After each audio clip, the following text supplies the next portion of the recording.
evening, everyone, and thank you for joining us. Welcome to the Eisenhower Presidential Library. This is our Evenings at Ease program. My name is Joy Murphy. I am the Director of Learning and Engagement. We are so very happy that you joined us today. We are pleased today to welcome Mr. Michael Knapp, who's with the American Battle Monuments Commission. Thank you so much for joining us. And he is going to talk to us about Eisenhower and Pershing in their relationship. So without any further words from me, I'm going to turn it over to Michael and take it away. Well, thank you, Joy. Thank you for having me here. It's pretty exciting to get a chance to talk to you folks about our agency and what I think is going to be hopefully pretty interesting for you. I think it's appropriate that today on June 14th, Flag Day, and the 247th birthday of the U.S. Army, that we're going to talk about two really significant and important Army leaders. And I think what I will say first off, by way of protecting myself, is I am not an Eisenhower scholar. So for those of you that are, please bear with me. I don't pretend to be, and I suspect that many of you that are watching probably have a greater depth of knowledge about Eisenhower's entire life and career than I do. But what I want to talk about today is this unlikely sort of intersection between these two Army leaders. And I want to do that through the mechanism of telling the history of the American Battle Monuments Commission, at least up until the World War II period. I think that there are many more significant and well-known facts about Eisenhower that people talk about, that we always bring up. You know, his whole role in World War II, his role as a president. There's a lot that we talk about with Eisenhower, but I think there's a small period of his life where I believe a lot of the fundamental foundations of what led him to be who he would become take place. And one of those is in his interactions, however brief, with Pershing and the American Battle Monuments Commission. So having said that, there's not a great deal of professional and personal intersection between the two of them. Eisenhower is not one of Pershing's proteges. Of course, his most famous protege is Marshall, that Eisenhower comes to know very well and to work with. But it's not as if you can go out and pick up a book on Pershing and find lots of references on Eisenhower. And I suspect the opposite is true as well. If you look at Eisenhower biographies, there's mention of Pershing, certainly, but I don't think there's a great deal of it.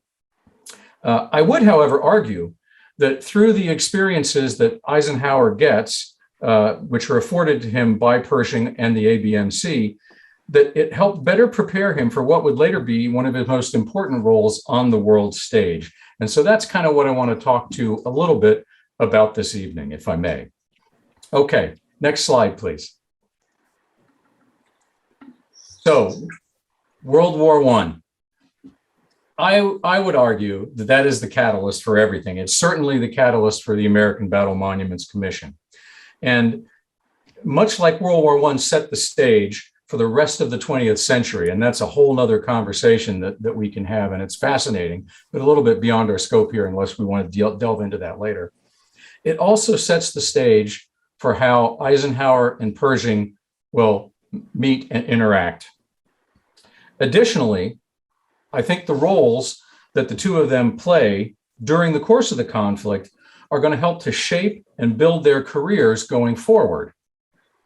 Now, for Eisenhower, I believe that this provides him with the foundations of leadership that he's going to carry forward throughout his career. And there are a lot of these, and we're going to talk about them in a little bit. And I think for Pershing, what it does is it sets the stage for him and the American Battle Monuments Commission, which is where the two of them are going to intersect. So when we look at World War I, obviously there's a bunch of facts, but I think the key among them is that the U.S. enters the war late. It's been going on for quite a while, and it is a monumental event in American history. It brings America into the 20th century and the American century. We go from being a tiny, small country, kind of on the scale of what we look at now as sort of strong third world countries. And by the end of this conflict, we're a leader. However, the cost of this conflict is very high, and that's what gets us to where we're going to go. Now, let's take a quick look at where our two protagonists are during the war. Next slide, please.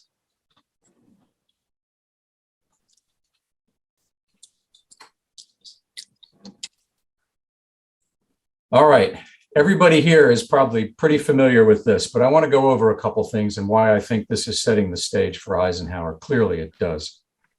So Eisenhower graduates from West Point in 1915, as I'm sure everyone here knows, the class that the stars fell on.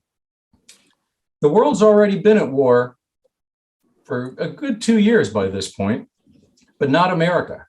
America has managed to remain neutral and still is when he graduates. So to any professional military man, this is something of a frustration on the one hand, because this is what you've trained for. Now, there are clearly rumblings of war in the United States, and there's the expectation that America may eventually end up in the war. But in 1915 and 1916, we're still not there. So what's a young second lieutenant to do? You want to go somewhere where there's something new and exciting and a chance of some sort of action and experience beyond what you would have in a regular garrison environment in the United States. So per his wishes, Eisenhower attempts to get to the Philippines. That's kind of where things are happening. We're sort of in the tail end of the what is called by us the Philippine insurrection, but has lately come to be looked at as independence movements by the Filipinos. But there's stuff going on there. It's outside of the country. It's an exciting adventure, but he's denied. The Army doesn't need him there. And he gets sent to some training establishments in the States, out in the West. Well, we finally get drawn into World War I in April of 1917. And like everybody in the Army, and we've seen this throughout our history, if there's a war on, professional soldiers want to be involved. That's what they've trained for. It's what they want to do. He requests overseas service, and again, it's denied, and he is instead assigned to different roles in training camps. And ultimately, he ends up with the new Tank Corps. This is a new thing in everybody's Army, especially in the American Army. And he's assigned to Camp Colt at Gettysburg. And again, probably all of you are aware of this because that's why the Eisenhower farm is at Gettysburg. He falls in love with the area. At Camp Colt, there's a wonderful picture of it in the middle. It is kind of an interesting place in that it's situated on the battlefield at Gettysburg. If you kind of recognize that, the picture you can see, those are all the monuments. It's right in the open area where Pickett's charge takes place. The national parks at that time still come under the War Department, so it's very easy for them to take all this open land and just make it an Army base. Well, a couple things happen while Eisenhower's at Camp Colt that are formative. The first one is he gets moved from the regular Army into the National Army. And I'm going to take a step back and explain how that worked in World War I. It's kind of unnatural for what we think of today, but this is the way it worked. You had the regular Army. Those were the people that came out of West Point with a regular Army commission. They were the only ones. You had the National Guard.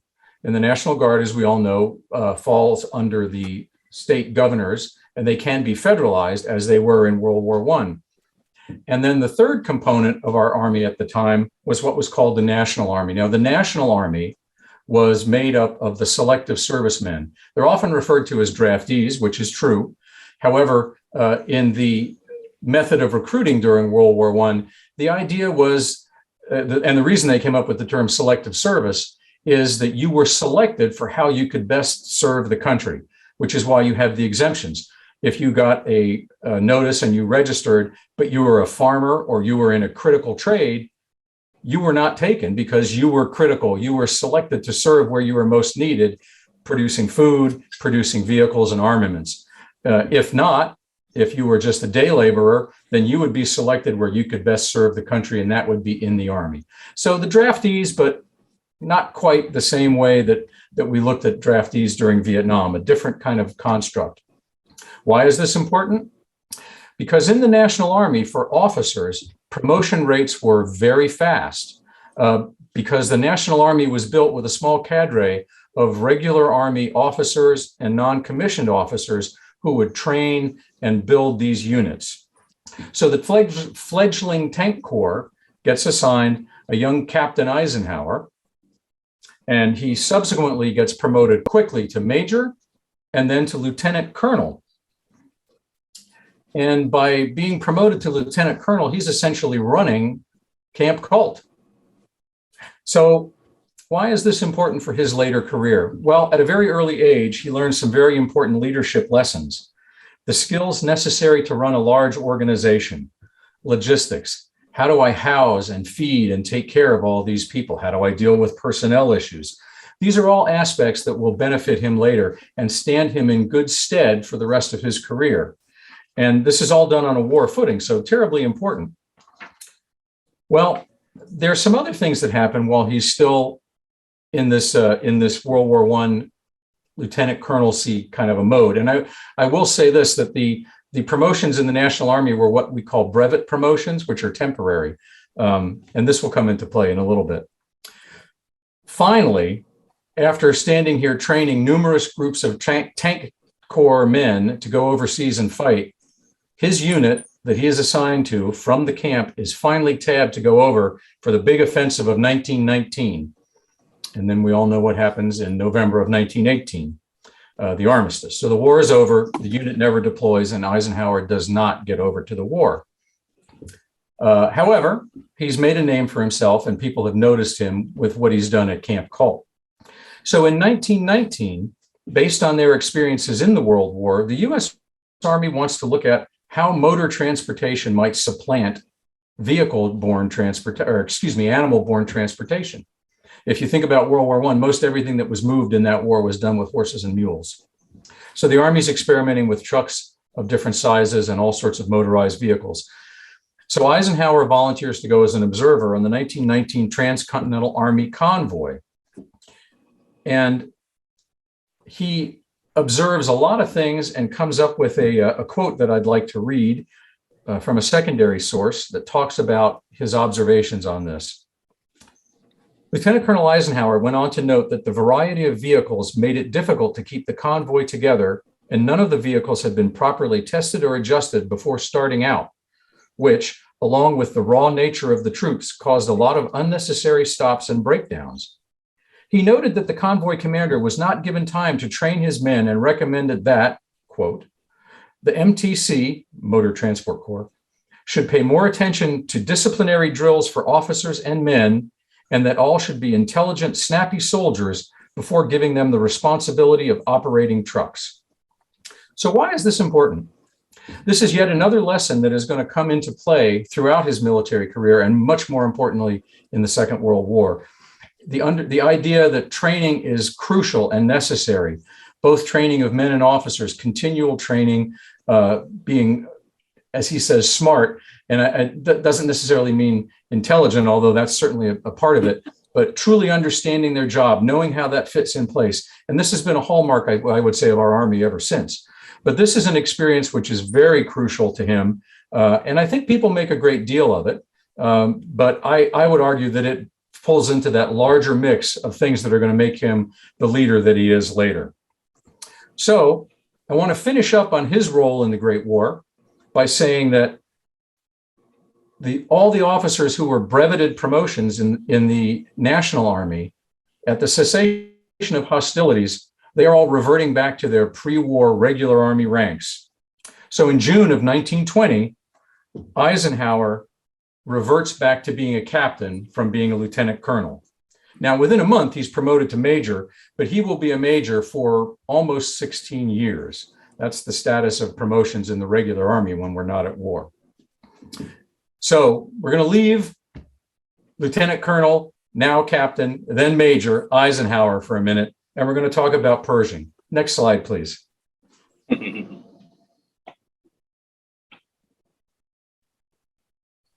Okay. So Pershing's in a totally different place from Eisenhower during the war. He is given command of an independent American army, which grows exponentially during this war. By the end of the war, by the armistice, there were over 2 million men in the army in Europe, with another 2 million in training in the United States. It's unheard of. Our army was a few 100,000 prior to the war, and it's just exponentially grown. So Pershing's in command of all that. The other thing that Pershing has had to learn are all the complications and nuance of coalition warfare. We're fighting along with our allies, but we're not allied with them. We are a co-belligerent. And if you're a lawyer, an international lawyer, and you're looking at military law and the laws of land conflict, this is a very important distinction. The important distinction for us, the Americans, is that this does not necessarily make us required to fall under a unified allied command. So in addition to this, we have the ability with Pershing to reach directly back to the Army staff and to the political leaders up to the president to take his marching orders. So Wilson basically can tell him, this is what I want the American Army to do, and Pershing can do it. So that's kind of the thing. But this is a pretty heady position for somebody, and almost, I would argue, unheard of in the active army prior to World War I, with the exception of perhaps the Civil War, but then we're changing leadership so very often that it's not quite the same. Pershing is the guy in charge of the army prosecuting the war on America's behalf in Europe. Now, the other thing that Pershing has during this experience is experience dealing with very strong peer personalities. Now, it's one thing if you're the head guy in the US Army to tell other generals beneath you, this is the way it's going to be. And that's still the same today, if you think about it.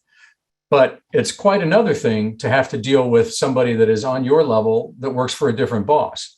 So we have General Haig, second from left in that central picture, and Pétain and Foch and all the other Allied leaders that all have different desires of what they want. And now we have to understand, when America enters the war, they've been doing this for a couple of years. They've already got plans. They've been through the Somme. They've been through some of the other debacles and successes in the war.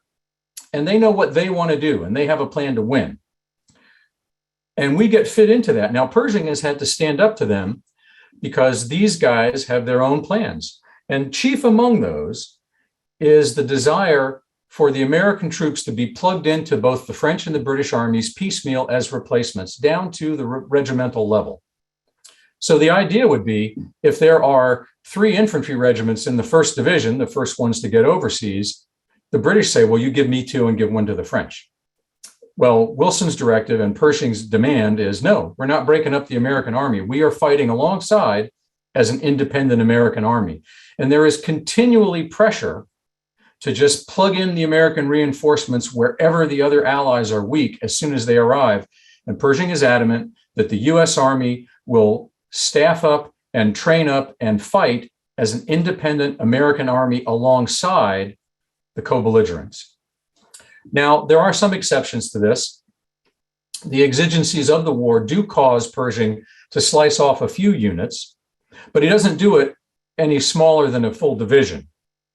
Most notable among these would be the African-American troops of the 92nd, 93rd Division that are given to the French. And this is almost an easy one for Pershing because of the inherent racism at the time in the United States, especially in the Army, where the units are segregated.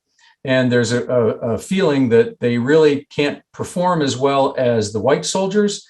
And the other reason that they're given to the French is because the French have lots of colonial troops from North Africa.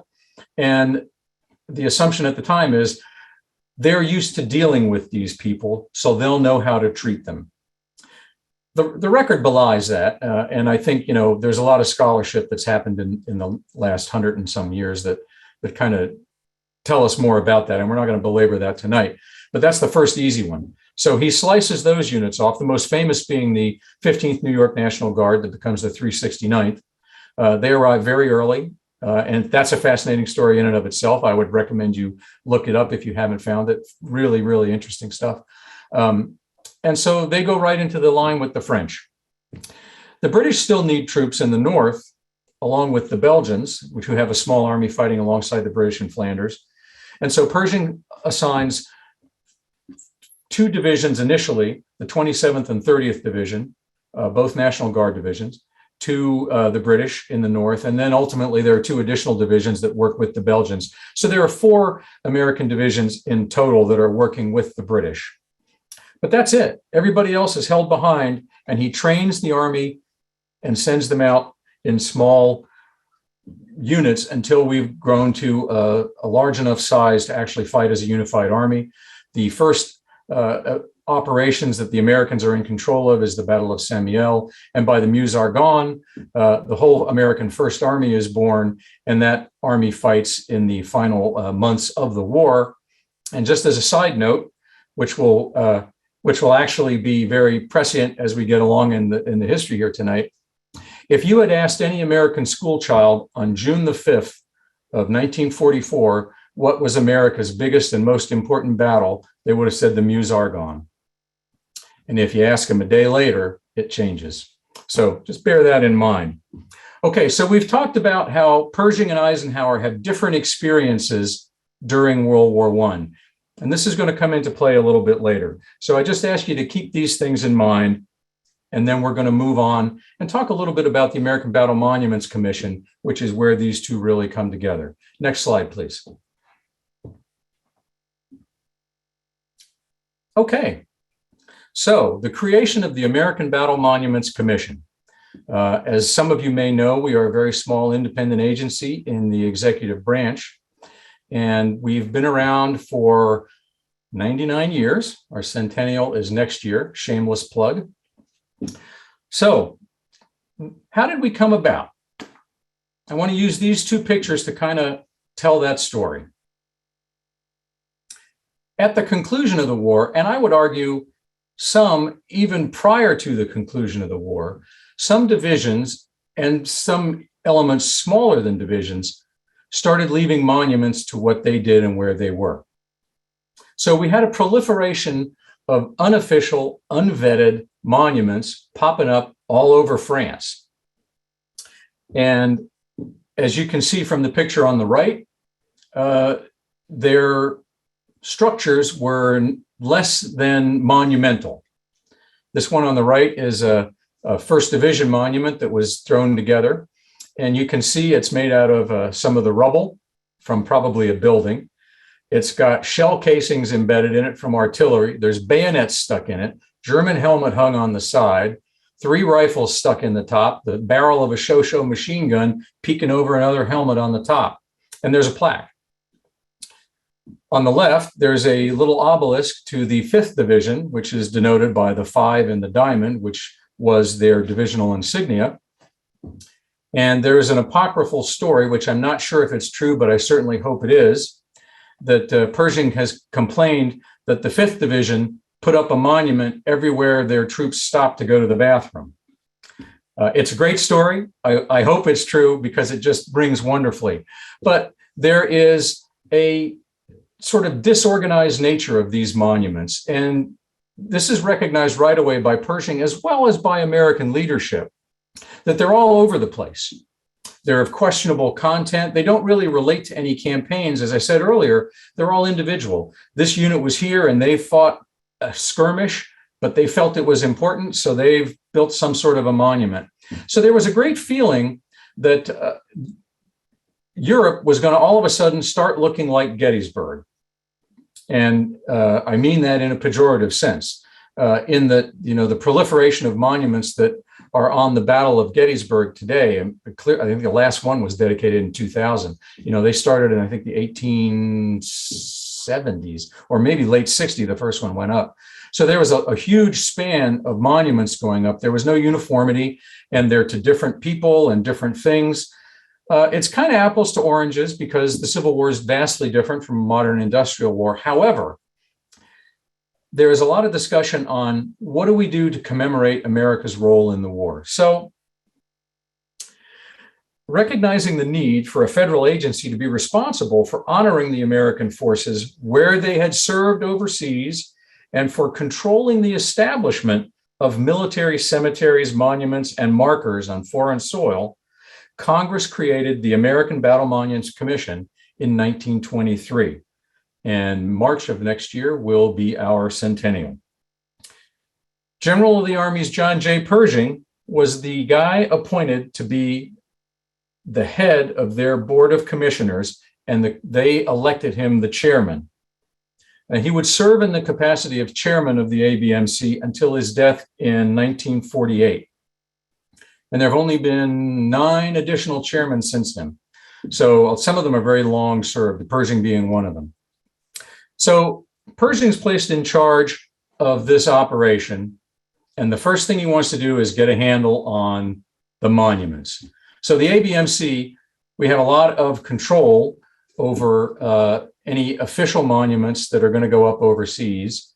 Another entity that plays into this is the Commission of Fine Arts, the American Commission of Fine Arts. And the decision is made, how are we going to honor and memorialize America's efforts in the Great War? So I want to talk to that a little bit. So if I could go to the next slide, please. So commemoration. ABMC under Pershing, the commissioners, they decide rather than having a monument to where this unit fought on that day or where this gentleman fell or where this general did something, they would memorialize the major operations that the American Expeditionary Force, the American Army writ large, participated in. And they did this by constructing 8 permanent American cemeteries and erecting 13 separate memorials and markers. And this was done through the course of the 1920s and the 30s. So just what we're looking at here today as examples of that, in the upper right-hand corner, the square large colonnade is the Chateau Thierry Memorial, which sits on Hill 204 above the Marne River. Below that, the circular one is the Montsec Memorial, which sits up on the hill of Montsec above the area where Saint-Mihiel was fought and looks out on the Woevre Plain, which you can see where the water is in the distance. On the far left is the Montfaucon Monument, which sits in the ruins of the old village of Montfaucon and the monastery there, which is for the Meuse-Argonne campaign. Additionally, we would build non-sectarian chapels in the permanent cemeteries. The center top picture is the chapel at Aisne-Marne American Cemetery, often referred to as the Belleau Wood Cemetery, although its proper name is Aisne-Marne because they're named after the campaigns. And just behind it, that hillside, that's Belleau Wood up behind the cemetery. And below in the center is the monument to the 1st Division at Cantigny, which is where the first American operations took place. So we would memorialize major operations, and we would identify significant battles. There's also a monument at Saint-Pie, which deals with the operations on Blancmont Ridge. There are some memorials to headquarters. There's a plaque on where the AEF headquarters was in Chaumont and Souilly for the 1st Army headquarters.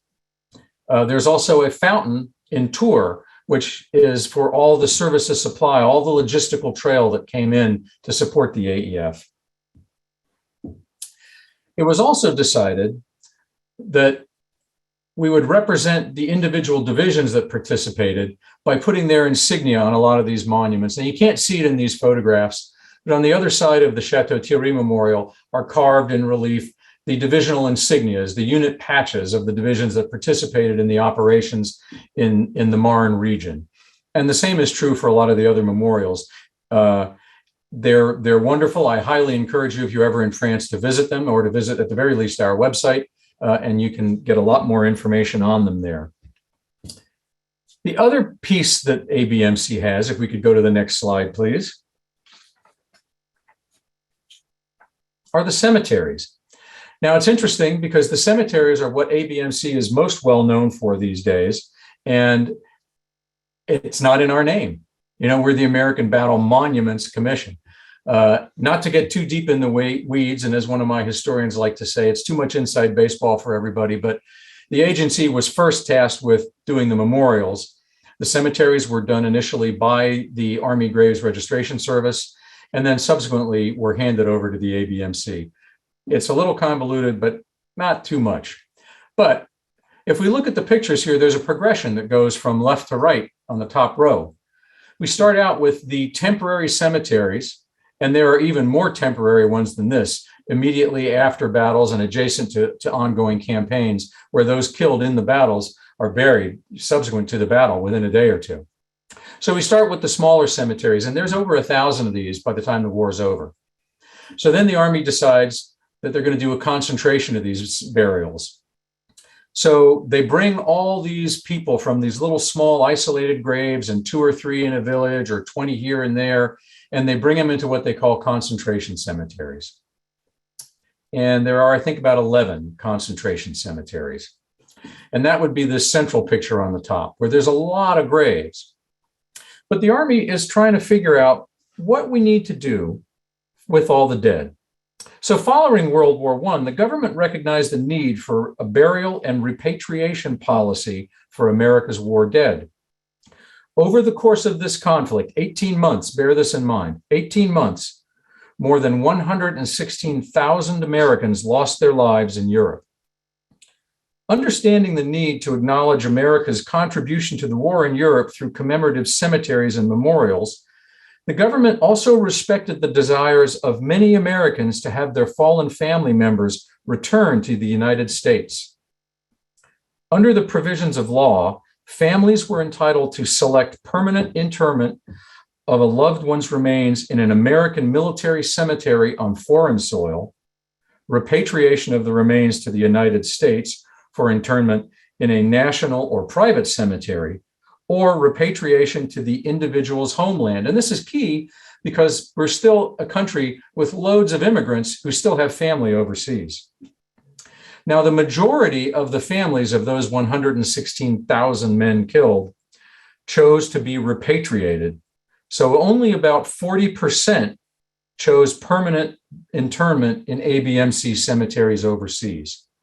And so the picture on the top right shows all the transfer cases with the caskets in them of the remains of those who were to be sent back to the United States over the course of this program, which took many years. And the rest were buried in the permanent cemeteries overseas. And this is what you see in the lower left-hand corner, is one of the permanent cemeteries. That's the Somme American Cemetery, which is predominantly 1st Divisions from Cantigny, 27th and 30th Divisions. These were the men that fought up in the British sector with our 2nd Corps, breaking the Hindenburg Line in the Battle of the 100 Days. Additionally, in the bottom center, I have added, because selfishly I did a lot of work with this, is the grave of Corporal Freddie Stowers of the 371st Infantry, the first African-American to be awarded the Medal of Honor by President George H.W. Bush in 1991. And he's buried in the Meuse-Argonne American Cemetery. And that was his headstone was redone. All our Medal of Honor winners in all our overseas cemeteries have the Medal of Honor engraved on their headstone, and their inscriptions are done in gold leaf, whereas the others are simply engraved. Now, additionally, in a modern war with modern industrial technology, high explosives, and just a lot of people totally disappeared or went missing or were never recovered, we also included in all the cemeteries, these are in the chapels in most places, and some they're in outside loggias, what are called the walls of the missing. And there the names of every individual whose remains were not recovered or identified is engraved with the same information that would be on their headstone. And that you can see here in this small picture. And if you notice those 2 dots in the right 1/3 of that picture, those are bronze rosettes. When an individual has been recovered or identified, a bronze rosette is placed next to their name to identify that they have been recovered. So this is how America decided we were going to deal with the cemeteries. So we've talked about the memorialization with the monuments and the cemeteries writ large. We've talked about what we've done with the burials. There's another key aspect to what the ABMC had to do. And if I could go to the next slide, please. So the third component of the ABMC's mission was education. Educating the American public when they visited what the American forces did. If you go to the monument at Chateau Thierry, why is it there? What happened here? Now, if you fought there, you know that. But if you didn't fight there, why is it here? Why do we have this big monument here? Why is an American cemetery here in the middle of Meuse-Argonne in France? So education was key. So one of the stipulations was that there would be battle maps created that would outline the American participation in the war. And you can see in the lower right-hand corner, this is the Bellacourt Memorial, which sits above the Saint-Quentin Canal, which is the part of the Battle of the 100 Days. And this is maintained near the Somme American Cemetery. And you see in the center of it, there's a map. And that map is designed to tell you what divisions fought where. And again, the ABMC determined that they would not go below the divisional level because it just got too complicated. So this is where a division fought, or a corps, or an army. So they had to compile information to do these maps while they're building the monuments. And this program continued into the 1930s. So this didn't all happen right after the war. So in order to do that, they had to do research. And the ABMC had a historical section, initially created of 3 officers, 2 Army and 1 Marine, that were assigned to do the research to find this information. So we're going to jump around a tad bit here. As they developed this information, they looked at official records, and they dealt with individuals, officers and enlisted men. They took all kinds of papers and interviews and letters and documents, anything they could get their hands on, and there's a trove of this, to look at what went on so they could build a complete picture of what happened. They had to tell the story to add context and how this changed, how the American Army moved, what it did, and what it accomplished. So they did a huge volume of research from 1924 through 1939, and it resulted in several things. The first was this little red book on the left in 1927, and we'll come back to that in a minute. The second was the dark, we call it a blue book, but it's really kind of dark black, in 1938. And the last was compiled from all the information that was continually consulted as all these processes were going on, which created this wonderful little book in the upper right-hand corner. And there are 28 of these. These are called the Summary of Operations in the World War, and they are set up by division. So every one of the 28 divisions that was mobilized and fought overseas has its own volume done. And they contain these wonderful little maps like this. The colors on that map indicate which division held which part of the line for what period of time. And they're really phenomenal. They're a terrific resource. They're very desirable amongst military book collectors, and they're very hard to find. Part of the reason for that is they were published in 1944. And there's a lot of other stuff going on in 1944. And there's a lot of war savings going on. So the paper quality is not very good. It's sort of like a newsprint. They don't hold up well, but they're phenomenal books. If you ever get a chance to look at them, they really are great if you're interested in World War I. So these are what the ABMC was doing for education, to tell the American public what the American Army did, to lend context to the memorials and cemeteries. Now we're going to drill down into this a little bit, because this is getting us back on track to where we need to be for tonight's talk. So if I could go to the next slide, please. 1927, a Major Eisenhower is brought to join the historical section of the American Battle Monuments Commission. He is assigned for one reason in particular.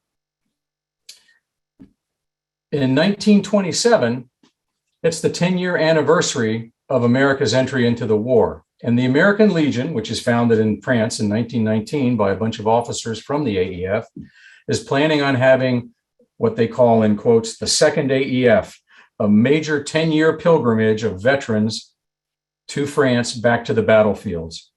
Now, the ABMC wants to put together a guidebook so that all these legionnaires and their families have something that can tell them the big picture. This is where your division fought. Here's how it fit in the larger plan. Here's what the town is like. Here's a little bit of history. Here's what went on in the war. So Eisenhower is assigned to work on this publication. They do interviews with soldiers. They reconcile a lot of these different accounts. Different people see things from different perspectives of the same battle. How do we match this up? How do we come down with the ground truth?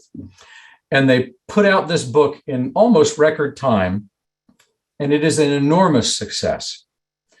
There are 20,000 copies printed, and they are almost all sold and distributed in time for the centennial or the 10-year reunion in Europe. So that gets done. Eisenhower gets a good pat on the back from Pershing. Thank you very much. And Eisenhower is selected to go to the War College. And those of you that are Eisenhower scholars, you probably know more of his timeline than I do. But he leaves the ABMC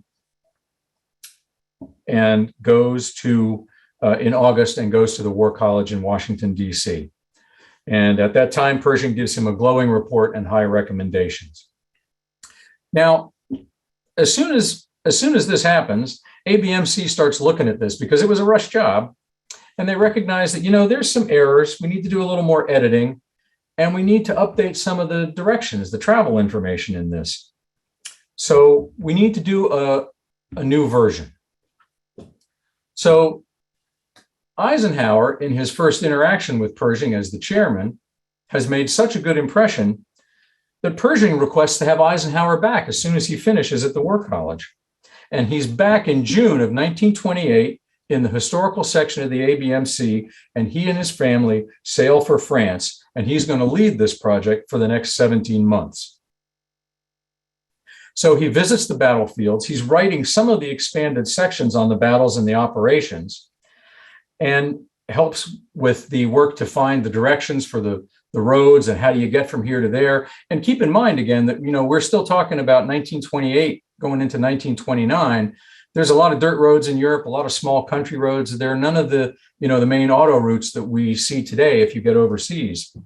And I will say that he and his team did such an excellent job that I have actually used the 1938 version of this, or which published 39. I've actually used it to navigate and found stuff easily.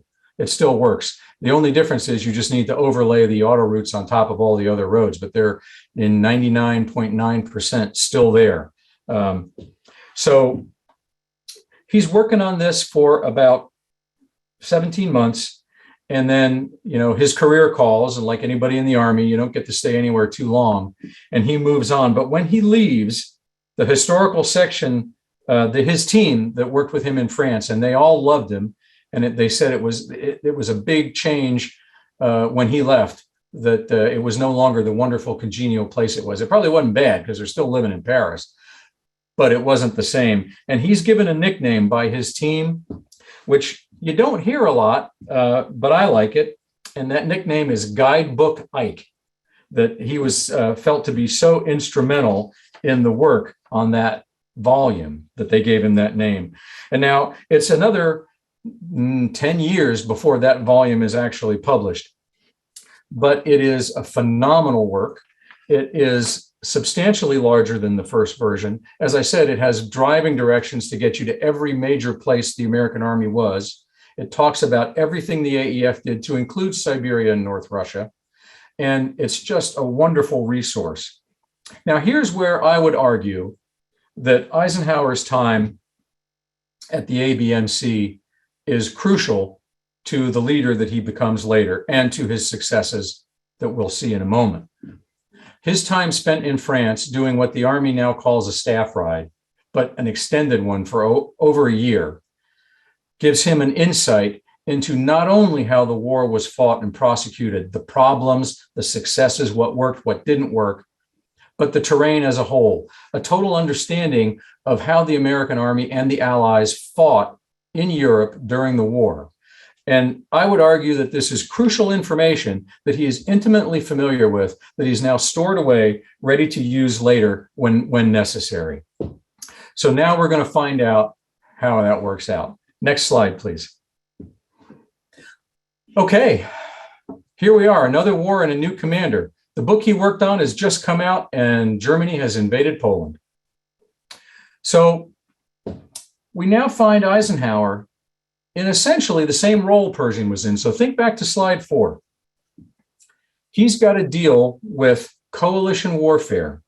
He's representing the American army, but now as an ally, but he's the guy in charge. These experiences that he had studying World War I and doing the battlefield guide, coupled with his in-depth understanding of operations and the complex issues involved in those, I would argue, prepared him to lead. But he's got some of the same problems that Pershing ran into. You know, he's got some strong personalities he's got to deal with. Seated immediately on his left, our right, is Montgomery. And I'm sure everybody here knows about that. We don't see him because he's not in this picture, but we've got Patton. And anybody that's watched any World War II stuff from Hollywood knows the two of them are at loggerheads all the time. So Eisenhower's juggling a lot of major personalities. He's also working with competing aims. We have the whole issue of war in many different fronts. We have North Africa in the upper left-hand corner, Italy in the lower left. We have the war at sea in the bottom, the war in the air, and of course, the famous D-Day landings in the upper right. So he's got a lot on his plate, the same as what Pershing had. But I would argue his experiences at the ABMC have given him an intellectual understanding and underpinning of war in Europe, what works, what doesn't work. And his experiences going all the way back to Camp Colt have given him organizational and leadership experience that he may not have gotten to that point in his career had he not been placed in that position as a very junior officer early on, and had he not done well. So I think he is totally prepared for what nobody could really be prepared for. He's as prepared as anyone can be based on his experiences. And much like Pershing, he has the ability to reach back to Washington, to one of Pershing's proteges, General Marshall, as Chief of Staff of the Army, and to the President, FDR. So he's in the same position, and he's able to prosecute the war, as we know, successfully. So that's kind of the crux of what I want to talk about, but let me go to the next slide. ABMC, where he got some good starts in his career. ABMC weathers the storm. When you think about this, all of the 8 cemeteries and virtually every memorial, well, take that back. There's one cemetery in England, which is outside of London and probably not really in bombing range, but all the rest of them are in areas of Europe and France, specifically in Belgium, that are contested during the war. Well, ABMC gets off lightly. There is minimal damage to all of the ABMC sites in early 1940 in the fall of France, mostly because it is so quick. The largest amount of damage done is to the naval monument at Brest. And the central picture you can see is the naval monument. It sits on the stone wall right above Brest Harbor. And on the right, you can see what it looked like by 1944. Now, initially, it was damaged by Allied bombing because just down the hill, if you look at that central picture and you look down to your left about where the quote from Eisenhower ends, in real life, there are Nazi submarine pens there in Brest. It's right above the water in the harbor. So it was a prime bombing target throughout the war. And then after the Allied bombers had kind of done some significant damage to it, the Germans went ahead and dynamited the rest of it. Post-1944, there is some minimal damage to some of the other sites as the Allied armies push back through France and ultimately into Germany. But mostly they survive unscathed.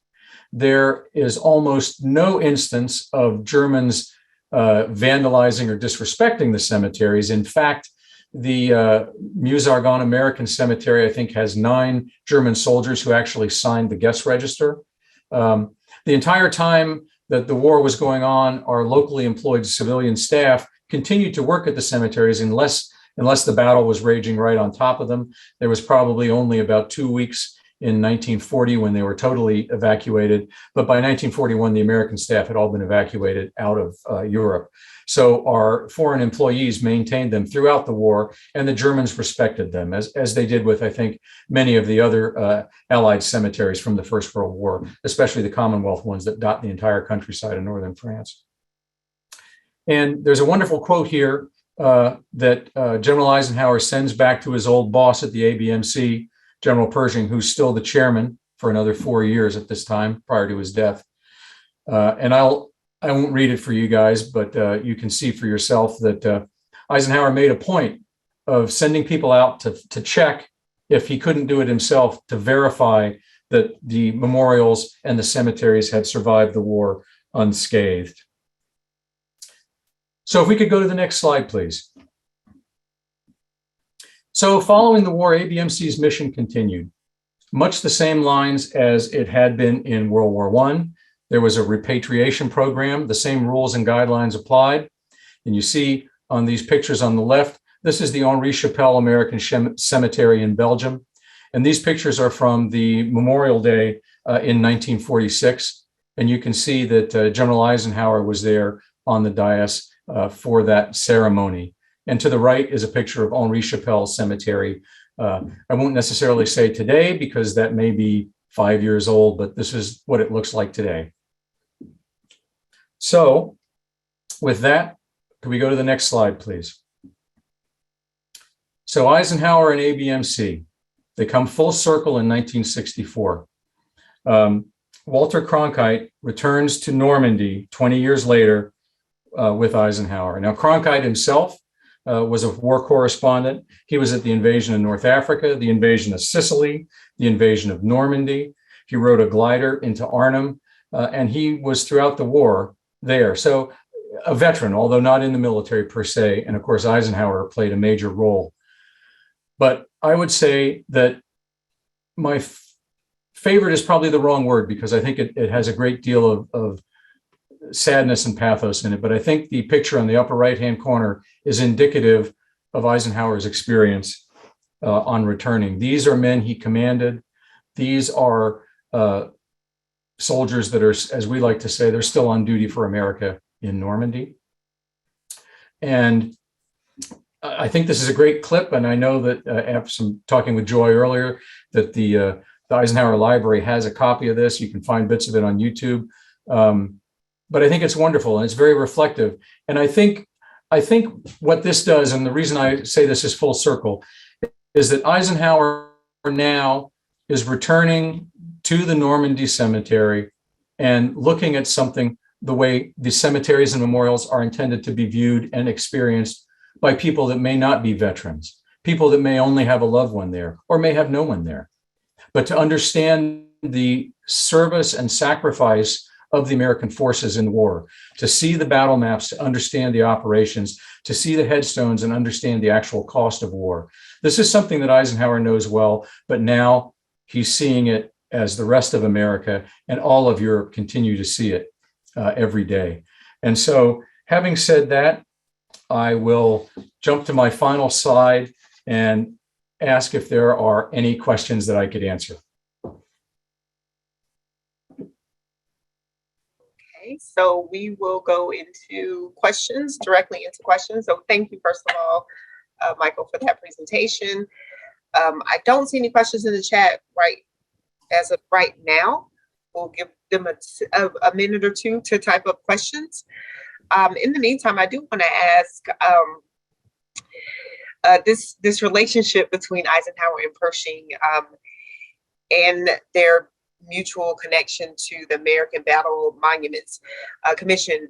So is it Pershing who really teaches Eisenhower, how do I put it, like about this respect and honoring these soldiers who fall? Is it Pershing who really instills that in him? I think so. Perhaps I think, the ABMC up until I think the late 1990s, if not the early 2000s, basically fell under the Army and was the officers, at least at the leadership level, were military officers. but certainly at the time Pershing was in charge, and when Eisenhower was assigned there in the late 20s, they were all military officers. And I think it was very small, and I would not necessarily say collegial, because that's not a personality trait that Pershing was known for. However, I do believe that, to your point, yes, I think he made it abundantly clear to everyone that worked there and anyone that interacted with the commission that this was a sacred mission. This was very important to understand this, to appreciate it, and to memorialize it, and to understand the level of the sacrifice that the cemeteries and memorials represent. So I do think that they certainly had interactions personally, and I'm sure that was conveyed and brought across. And I would also say that much as we think about mentorship, I suspect that a great deal of it was that quiet sort of mentorship that one receives by just observing one's mentor. And I think his demeanor and understanding what he had been through and how he accomplished what he did, especially in the course of doing the research for the guidebooks, Eisenhower was able to gain some from that as well. Okay, and on the mentorship note, we have a question that said, did Pershing mentor Eisenhower the way Fox Connor did? And I'll add to that by saying, did Pershing consider himself Eisenhower's mentor? From anything that I have found, I would not necessarily say so. Certainly not in the sense that he mentored Marshall. And I think part of that is really just a disconnect of age. When you think about it, Marshall graduates from VMI, shameless plug, my alma mater, in 1901. So that's 14 years before Eisenhower graduates. So I think there's an age difference there already between Marshall and Pershing. And so by the time Eisenhower gets there, he's a competent young officer, but he wasn't one of Pershing's proteges in Europe. And I think that's the key. Pershing's real mentees rather, are the folks that are with him in the AEF. And I think that kind of is where it goes. So I would say he probably did not consider himself so much a mentor as somebody that gave this young officer a chance, saw that he proved himself, and then requested him again. And I do know that they corresponded occasionally during the war, mostly around ABMC and mostly generated by Pershing. As you might imagine, Eisenhower didn't have a lot of time with all the responsibilities he had to send back a report. Hey, heard this monument's doing great. I mean, that's a little flip, but I suspect that a lot of it was the other direction. General, please tell me how these things are. So I would say no, not to the same extent that he was a mentor. Okay. Someone wants to know, are you planning activities for the anniversary? Yes, indeed we are. I do not know the full scale of them yet. However, I think, what we're going to see is certainly, to put this in sports metaphors, Memorial Day is every year is our Super Bowl at every cemetery. Next year will be even more so. And I think there will be commemorations for the centennial, specifically when that occurs. I know our public affairs department is putting together a film which will highlight our first 100 years and talk about where we're going to go in our next 100. My historical services branch is working on a centennial volume, which will be developed, that talks about ABMC from an artistic standpoint, looking at how the artwork has conveyed the message of service and sacrifice through symbology and allegory. So we are doing some things. The full agenda has not been published yet, so I'm not privy to it, but in our own small way, as a small agency of about 400 people around the world, we will be commemorating it. And our hope is that some of our partners will help in that commemoration. So I will probably be reaching back out to the Eisenhower Library due to your connection to us. So stand by for that. We'll be standing by. Our next question says, was DDE 1964 return to Normandy the first time since he left the Supreme Allied Command in 1947? I don't know off the top of my head. I suspect so, because after that, and again, you will know better than I, working for the Eisenhower Library, but going from there into politics and then his private life, I don't know that he toured the battlefields prior to that. Excuse me, he may have done in some visits, he may have been able to see some tangentially, but I think that one I think was done specifically because it was 20 years following. Excuse me. And I don't know the answer to that. And I don't know if any of our staff is on the call who would know the answer. If they are, feel free to unmute and let us know. Our director, Dawn, has put in the chat that the library would be delighted to partner if possible. So she beat you to the punch. Okay, well, that's great. I will be emailing our Director of Public Affairs tomorrow to let her know. All right, we're on standby. Okay, well, I don't see any other questions in the chat. So if you guys will bear with us while we do our wrap up slide. Waiting on Samantha. And while she's pulling up the slides, I just want to say one more time, thank you, Michael, for that wonderful presentation. We really appreciate it. All right, our 2022 public programs are made possible by the Eisenhower Foundation and the Bellacourt Memorial Foundation. We certainly appreciate them for their support.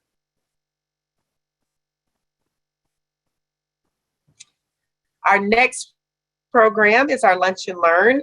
It is on Thursday, June 23rd at noon Central Time, and we will welcome Major Evan Purpose, who is at Fort Riley here in Kansas, and he will talk to us about leadership loss and lessons from the War on Terror. So please join us if you can. We are hoping that it's going to be our first hybrid program. So if you are in Abilene, we hope that you will be able to be in person with us as well as our virtual audience. So stay tuned for that announcement. Then July 12th is our book club for the month. It's Servants of the People, the 1960s Legacy of African American Leadership. And we will welcome her name is Dr. Williams as well, but it's not Dr. Leah Williams. That is who the book is by. But she will be our presenter. So please join us, and that will be at 7 p.m. Right, and then our next lunch, our lunch and learn for July, is on Thursday, July 28th. We will welcome Dr. David Nichols, who will talk about assessing the Eisenhower presidency. All right, and that is it for us. So thank you again for joining us. We hope you enjoyed our program and have a wonderful evening.